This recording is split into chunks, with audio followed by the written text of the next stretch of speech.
Esta mañana me he levantado, oh bella ciao, bella ciao, bella ciao, ciao, ciao. Esta mañana me he levantado y he descubierto al invasor. Oh partigiano, me voy contigo. Bella ciao, bella ciao, bella ciao, ciao, ciao. Partigiano, me voy contigo porque me siento aquí morir. Y si yo caigo en la guerrilla, oh bella ciao, bella ciao, bella ciao, ciao, ciao. Si yo caigo en la guerrilla, te dejaré mi fusil. Buenas noches. Pues me place mucho acompañar a los amigos de Tejer en este seminario, pues, que es tan importante para reflexionar sobre, yo creo que el asunto es la actualidad de Marx, si Marx sigue siendo actual o no después de 200 años. Lo que se suele decir de manera convencional es que no, y a pesar de que en estos días, en una encuesta que hicieron en Europa,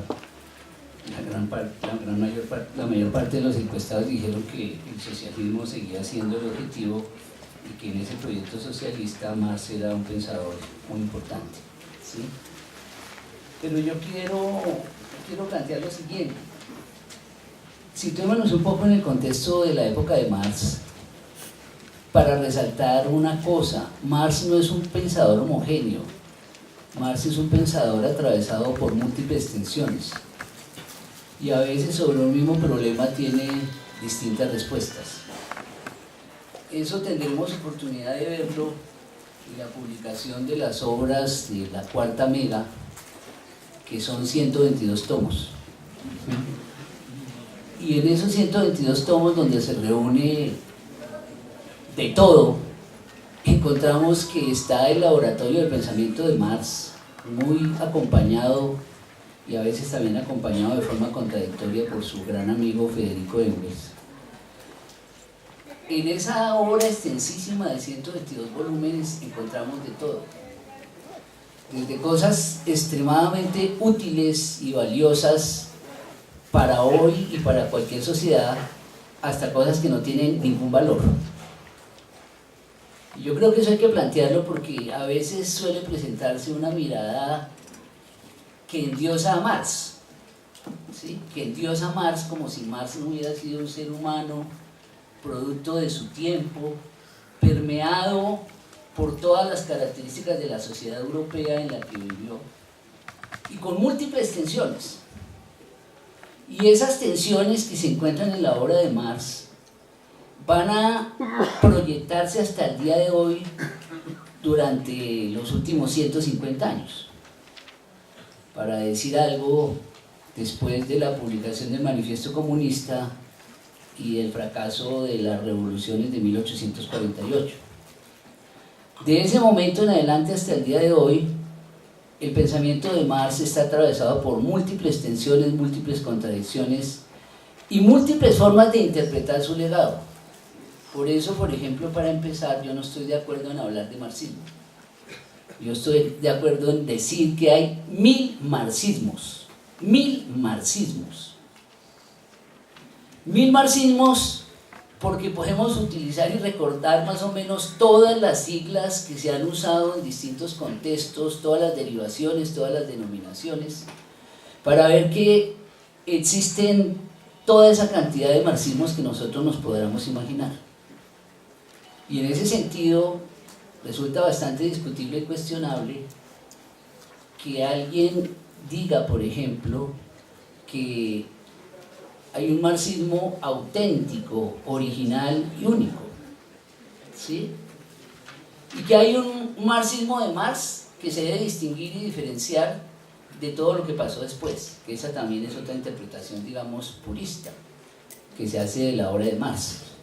Pero a mí me parece que lo que se trata en estos 200 años es de mirar al pensador con todas sus tensiones y contradicciones, al revolucionario con todos los dilemas que enfrenta, y a la manera como él mismo va corrigiendo y modificando o perfeccionando los mismos conceptos que va construyendo.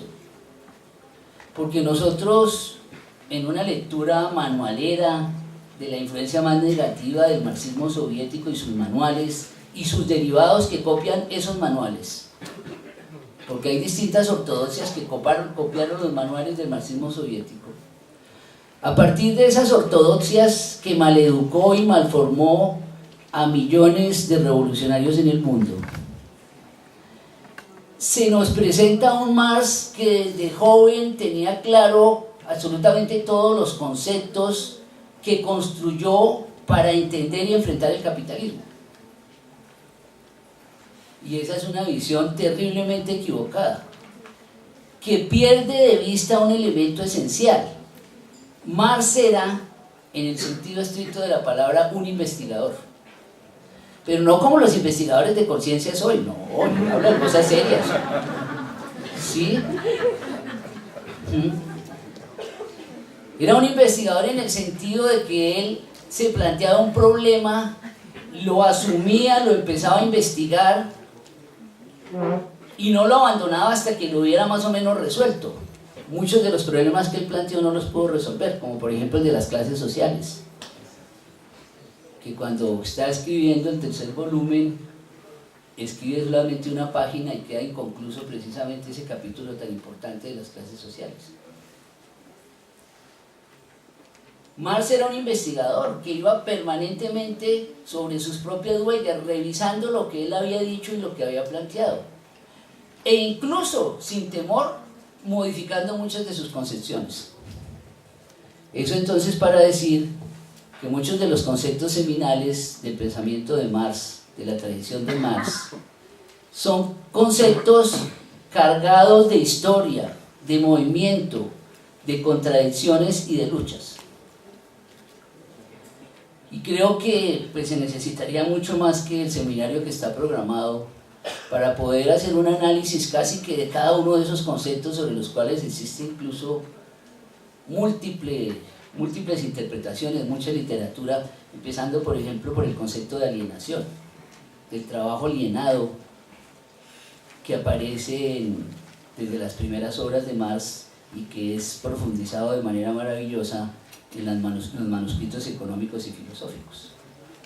Debate que entre otras cosas fue muy importante en la renovación del pensamiento de Marx en la década de 1960, cuando se tuvo acceso a documentos que no se conocían, como eran precisamente la ideología alemana, los manuscritos económicos y filosóficos, los Grundrisse y otros de los manuscritos de Marx.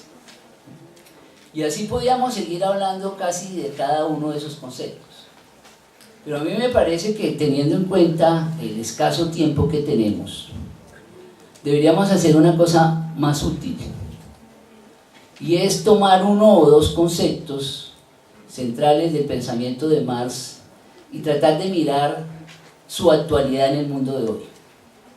Si son útiles, si son indispensables, si los podemos usar y no solo aplicar, si los podemos usar y desarrollar para entender el mundo de hoy y también, por supuesto, para pensar en rehacer sujetos revolucionarios anticapitalistas, porque ese es un elemento central del pensamiento de Marx. Marx no era un sociólogo, no era un historiador, no era un economista, no era un filósofo. Marx era un pensador de la totalidad y era un antifilósofo, un antieconomista, un antisociólogo, un antihistoriador. Y por eso no le podemos pedir a Marx que nos satisfaga en cada uno de esos terrenos, porque Marx era la negación del pensamiento disciplinario reducido a un ámbito específico. Porque además, Marx, que nunca fue profesor universitario, afortunadamente, Marx, que nunca fue profesor universitario, que ni siquiera pudo conseguir un puesto por su mala caligrafía, en una compañía de trenes, pues resulta que Marx no buscaba el reconocimiento a partir de una obra y de un libro. Seguramente, volviendo a Conciencias, los pares académicos considerarían que el Capital es un libro no científico, es un libro que no paga y es descalificado, ¿sí? O el 18 Brumario, o cualquiera de las obras de Marx. No pasaría esos cánones, porque es que a Marx no le interesaban esos cánones. A Marx lo que le interesaba era construir un modelo categorial y conceptual crítico, porque es un término que atraviesa la obra de Marx de principio a fin, la crítica. Crítico en varios sentidos, para enfrentar la realidad capitalista, para enfrentar la economía política clásica, que rendía apología a ese sistema capitalista, aunque también hubiera hecho importantes aportes para la comprensión del mismo capitalismo. Pero además la crítica tenía un tercer sentido, y era pensar en reemplazar el capitalismo por otro orden social distinto, humano, emancipado, que abriera la historia de la humanidad, nos decía Marx. Porque para Marx, en repetidas ocasiones se decía que hasta el momento del surgimiento y expansión del capitalismo vivíamos en la prehistoria. Y en ese sentido digo que me parece importante que asumamos algunas de las categorías centrales del marxismo, del pensamiento de Marx. Y yo quisiera referirme en primer lugar a una categoría que ya mencionó Carlos, y es la de explotación. Y quiero al respecto leer lo siguiente. En el año 2000, un sociólogo de los Estados Unidos dijo lo siguiente: el concepto de explotación es una palabra que me alegraría ver desaparecer del léxico sociológico. Y añade a modo de explicación una explicación muy de la sociología analítica. Dice: su función en el pensamiento marxista, es decir, de la explotación, es posibilitar una fusión de una pretendida normativa con una positiva de una forma que encuentro inaceptable. Y concluye: si al invocar la explotación solo se quiere señalar la presencia de intereses de clases estructurales opuestos que llevan conflictos, su uso es inocuo, escasamente necesario.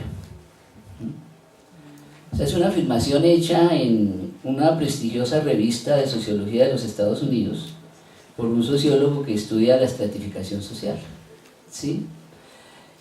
Y he querido citar esta afirmación porque me parece que ella de alguna forma expresa el sentimiento generalizado de la mayor parte de esos que se llaman científicos o cientistas sociales, que prácticamente adjuran del término de explotación. Pero lo más preocupante no solamente es que estos sectores rechacen el uso del concepto de explotación, sino que también importantes sectores de las izquierdas mundiales hayan abandonado el concepto de explotación. Pero el asunto es si el abandono del concepto de explotación, es decir, si dejar de utilizar este término, se corresponde con el hecho de que en el mundo real del capitalismo la explotación se haya atenuado. Y yo creo que eso es lo que hay que examinar. Y me parece importante asumir esta categoría de explotación, porque creo que está en el corazón de la explicación que hace Marx del sistema capitalista, de las relaciones de producción capitalista, que tienen que ver con el hecho de que la valorización del capital, o para decirlo en los términos de Adam Smith, la riqueza, el origen de la riqueza, esté dado por la explotación del trabajo humano a vasta escala, que es lo que permite que el capital se acumule, se incremente y se expanda. Algunos dirán que esta teoría de la explotación, junto con la teoría del valor trabajo, que es, digamos, su compañera ineludible, han sido superados y rebasados. Y que por lo tanto vivimos en un mundo, en un sistema capitalista que es completamente distinto al capitalismo que conoció Marx. Sin embargo, cuando uno examina datos empíricos, para retomar los términos del profesor Heraclio Bonilla, cuando uno examina datos empíricos, encuentra que por el contrario, lo que se ha generalizado como en ningún otro momento en la historia del capitalismo y de la humanidad es la explotación. ¿De qué otra forma explica uno, por ejemplo, que en los análisis que hace Oxfam, una ONG involucrada por ahí, entre otras cosas, en violaciones, en pedofilia y otras cosas, ¿no? Esta ONG, que no es ninguna ONG de izquierda ni revolucionaria, incluso esa ONG Oxfam se reúne y publica un documento en forma paralela en el mes de enero, cuando se reúnen el Club de Davos, los dueños del planeta, y produce un documento, y es significativo los documentos que ha producido en los 2 últimos años, en enero del 2017 y del 2018. ¿A qué están referidos estos documentos? A la terrible desigualdad que hay en el mundo, que es otro término que desapareció de la lógica analítica de las ciencias sociales convencionales. El término desigualdad e igualdad prácticamente fueron erradicados junto con el término de explotación. ¿Y qué nos dice Oxfam en esos 2 documentos? El año anterior dijo, incluso señalando con nombres propios, cómo 8 grandes multimillonarios del mundo concentraban más riqueza que prácticamente el 99% restante de la humanidad. Y en el informe de este año vuelven e insisten y dan nuevas cifras sobre ese proceso escalofriante de desigualdad a nivel mundial. Proceso de desigualdad que se replica en cada continente y en cada país. Por ejemplo, nos dicen los estudios de Oxfam que el país capitalista central más desigual es los Estados Unidos. Y que uno de los países más desiguales del mundo es Colombia. El asunto es que Oxfam no explica las razones de la desigualdad, no llega hasta allá. Para Oxfam la desigualdad es como producto del capital financiero en abstracto, como producto, en el mejor de los casos, de algunas políticas neoliberales. Pero Oxfam no se atreve a pronunciar lo que es una palabra impronunciable: explotación. Y en efecto, esa terrible desigualdad que hoy caracteriza el mundo, repito, nunca antes existente, es resultado de la explotación intensiva del trabajo y de los trabajadores en los 5 continentes. Y por eso el modelo ideal para el capitalismo de hoy es China, o ahora Bangladesh, que está peor que China, con unas condiciones laborales de la época de la Revolución Industrial Clásica en Inglaterra, con jornadas de trabajo interminables de 15, 16, 18 horas, donde los trabajadores, incluyendo una gran parte de mujeres, duermen en las mismas fábricas para que puedan recuperarse más rápido y seguir con sus procesos productivos. ¿Por qué el mundo está inundado de productos chinos? Y aquí, entre otras cosas, es bueno plantear por qué hay un culto también al modelo chino. Pues está relacionado principalmente con los procesos de explotación.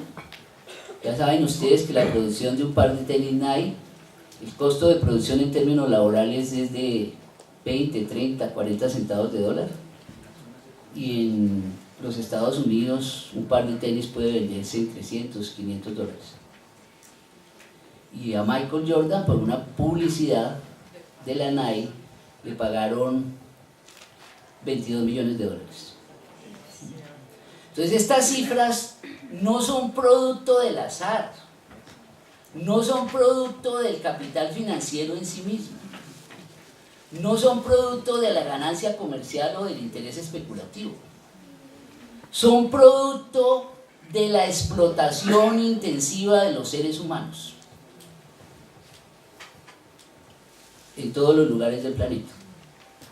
Y la categoría de explotación está acompañada, o debe venir acompañada, creo yo, de otras categorías fundamentales, como es la categoría de plusvalía, por supuesto, como es la categoría de trabajo, con todas las implicaciones que tiene, y como es también, creo yo, la categoría de igualdad.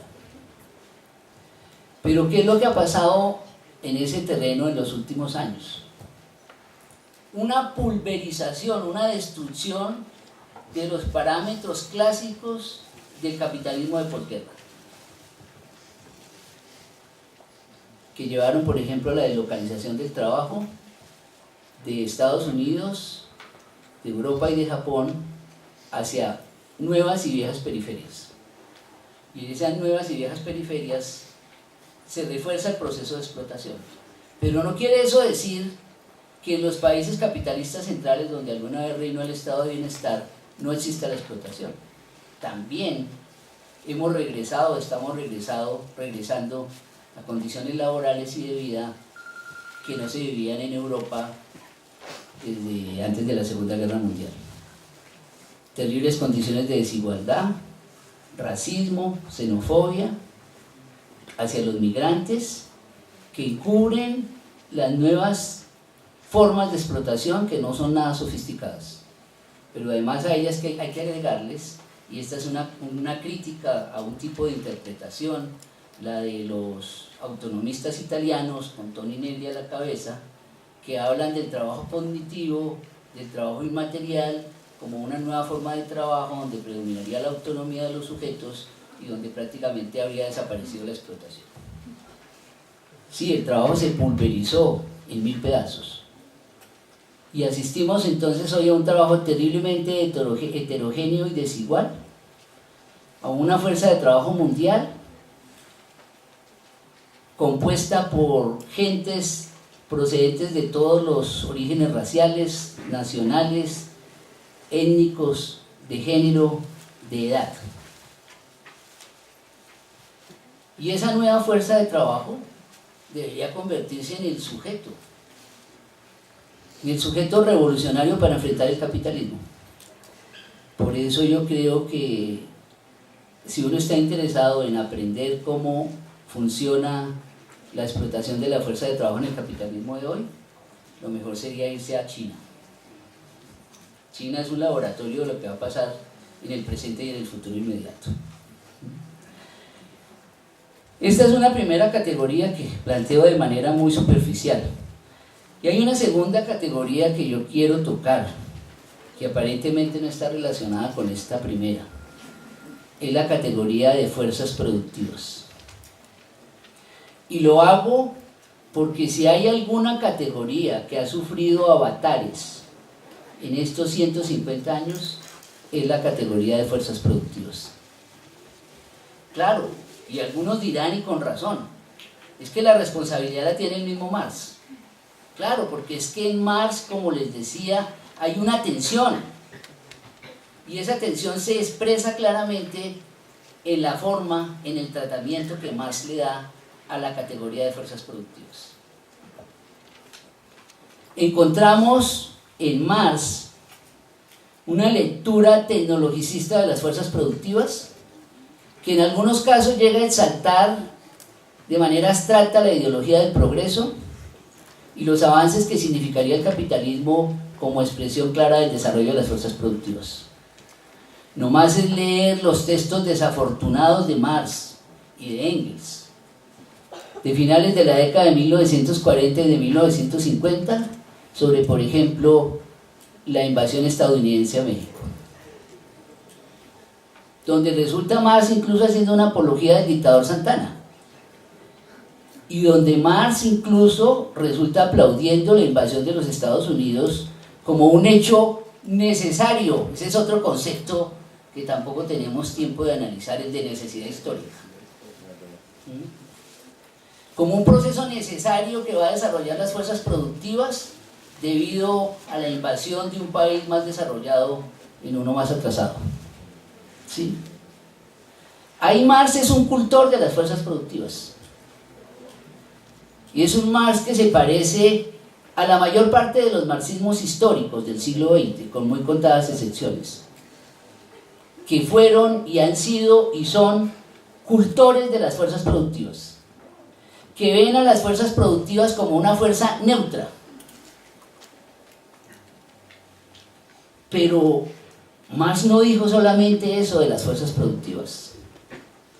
Desde la ideología alemana, ese libro que Marx no publicó en vida para dejárselo a la crítica roedora de los ratones, en ese libro hay una afirmación de tres renglones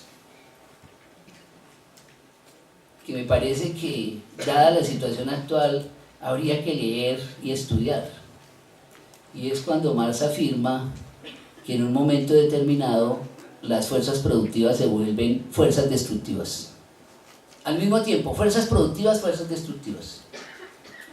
Y como si hubiese duda de que Marx tiene esta crítica de las fuerzas productivas a su misma concepción, es célebre un discurso que él hizo en el año de 1856, en el aniversario de People's Paper, donde dijo lo siguiente, y voy a leerlo: hoy todo parece portar en sí su propia contradicción.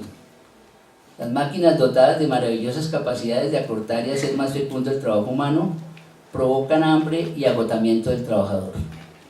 Las fuentes de riqueza recientemente descubiertas se transforman por un extraño maleficio en fuentes de privación. Los éxitos del arte parecen adquiridos al precio de las cualidades morales. El dominio del hombre sobre la naturaleza es cada vez más fuerte, pero al mismo tiempo el hombre se transforma en esclavo de los otros hombres y de su propia infamia. Ni siquiera la límpida luz de la ciencia puede brillarse en el trasfondo tenebroso de la ignorancia. Los inventos y progresos parecen dotar de vida intelectual a las fuerzas materiales, cuando en realidad reducen la vida humana a su fuerza bruta material. Aquí hay una crítica clara de Marx al culto de las fuerzas productivas. ¿Y qué ha supuesto el culto de las fuerzas productivas? Pues la experiencia soviética nos puede decir mucho de ello, lo que significa el culto de las fuerzas productivas. Pero hoy tenemos ante nuestros ojos un ejemplo contundente, que es el caso chino. Del curso de las fuerzas productivas, porque recordemos que Deng Xiaoping, el reformador de China, se hizo muy famoso por una afirmación que es muy citada con respecto a la técnica y a la ciencia occidental, cuando él dijo que no importaba si el gato era negro o gris, lo importante es que cazara ratones. Ahí hay una clara concepción de lo que es la idea de las fuerzas productivas como unas fuerzas productivas neutras, que le sirven a cualquier persona y que no están solo al servicio del capital. De ahí se desprende también una concepción muy dominante en distintos círculos marxistas de decir que las fuerzas productivas son neutras, que la técnica es neutra y que depende de la utilización que se le dé.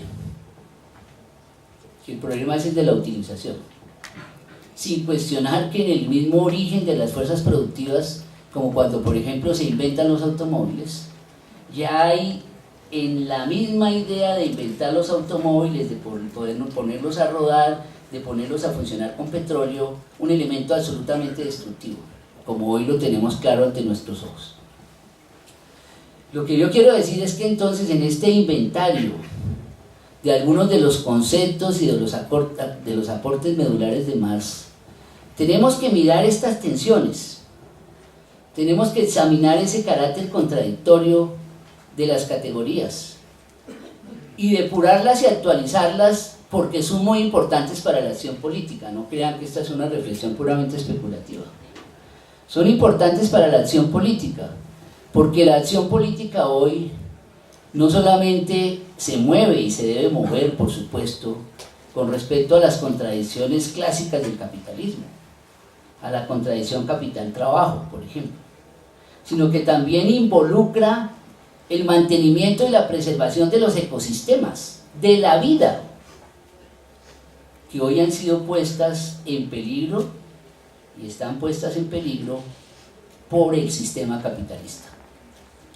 Sigamos entonces desarrollando las fuerzas productivas y así iremos irresolublemente al abismo. Aquí resuenan las palabras de los marxistas heréticos, como Walter Benjamin, cuando en el año de 1940, poco antes de su suicidio, para no caer en las manos de las tropas fascistas del franquismo español, Benjamin escribió sus célebres tesis sobre la historia, sobre la teoría de la historia, que entre otras cosas han sido traducidas a veces mal como tesis de la filosofía de la historia. ¿Y qué es lo que dice Benjamin allí? Y hay una afirmación muy célebre, ¿no?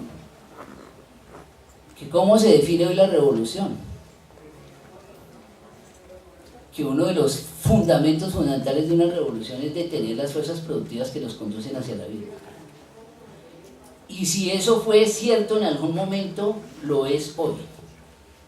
Lo es hoy. Porque ¿qué es eso que se llama genéricamente y en términos mediáticos, aunque el término sea impreciso, cambio climático? ¿A qué se debe el cambio climático? Al extraordinario desarrollo de las fuerzas productivas del capitalismo y de los que lo copiaron, que se basan en el uso intensivo de combustibles fósiles.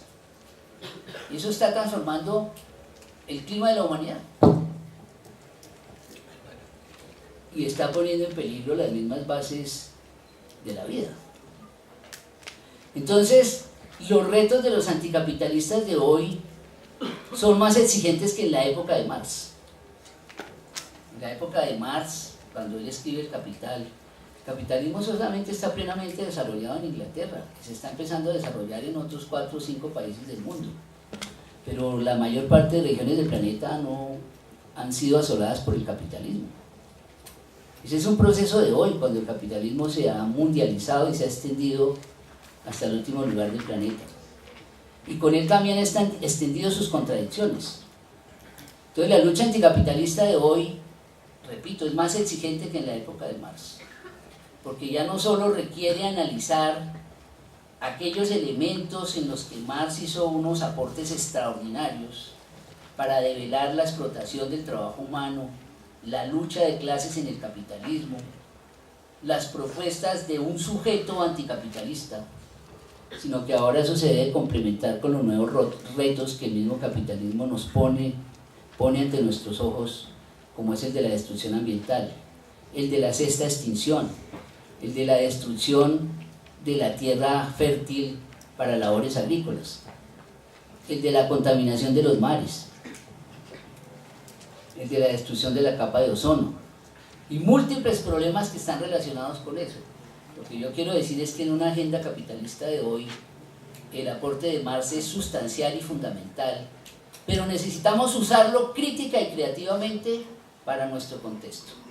De lo contrario, seguiremos repitiendo las fórmulas del marxismo catequístico, ortodoxo y manualero, que poco han ayudado a la construcción de un horizonte emancipatorio. Muchas gracias.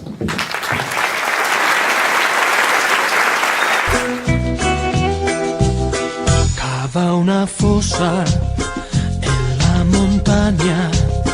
Oh, bella ciao, bella ciao, bella ciao. Cava una fossa en la montaña a la sombra de una flor. Así la gente cuando la vea, oh, bella ciao, bella ciao, bella ciao, ciao, ciao. Así la gente cuando la vea grita.